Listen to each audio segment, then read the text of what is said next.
What I did here, you saw me first quickly add a coat on this character to have an idea of the shape I wanted to, the graphical shape I wanted to have. I wanted to have this triangle here. I reworked the shape of the fish to have something that was closer to what I had in mind. A bit more cartoony and aggressive look. Something like a bit more primitive.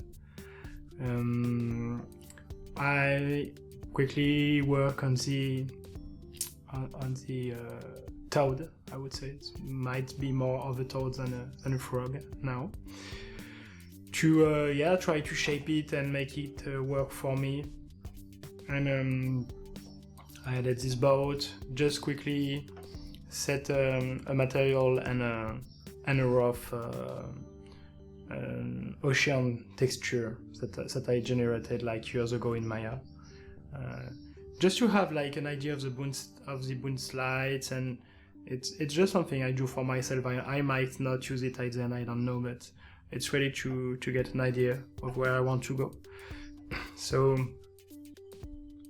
I really try to move from one spot to another, and to only concentrate on what I'm seeing in my canvas, which is already my painting. So I try to think about this as my painting right since the beginning.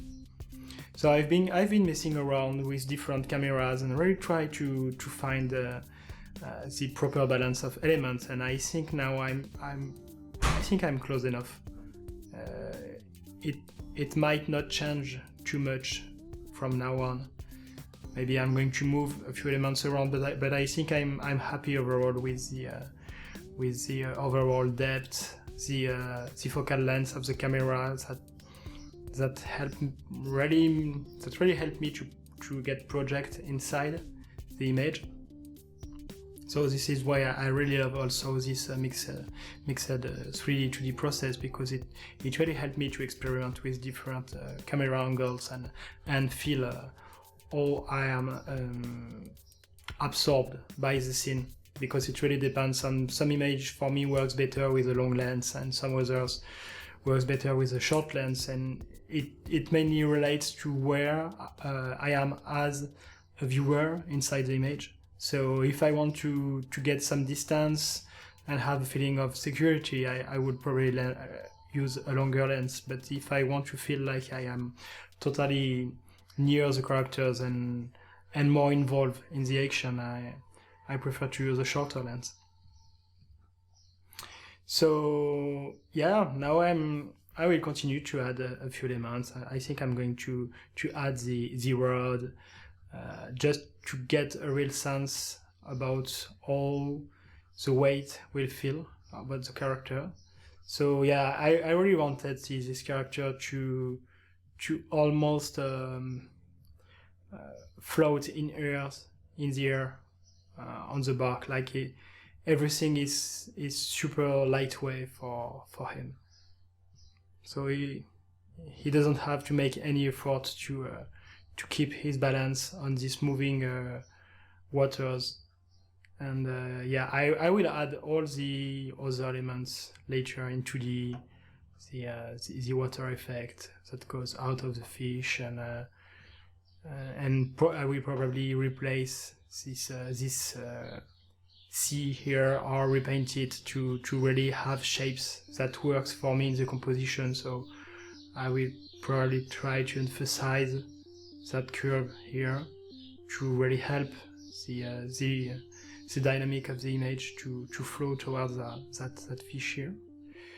I will definitely need, because of that strong main shape that split the image in half, I will definitely need something in the background to help the viewer to naturally get back to the toad. So maybe I'll do it with some background characters, maybe I'll do it with the background itself. It might be like the giant grass. I really want everything apart from this part of the scene here and the water itself to feel over-dimensioned. I don't want them to feel small. I want them to feel like they have a normal size, but everything else is blown up with indication that it has a huge scale. So it means working with proper texture size and have a lot of surface accidents on the toad and the grass in the background to really suggest the huge size of the elements. I think I also want this toad to look monstrous. I really don't want it to look friendly, so I want it to be just in between. So this is why I wanted to have like this kind of a dog-like lips, where I mean it doesn't make sense for a toad, but I thought it was cool to have it like he look almost like a bulldog from his mouth here. But in the meantime, I really want it to be monstrous, so I think I'm going to really work on the texture level and the detail level to really bring this idea of a monstrosity and giant scale.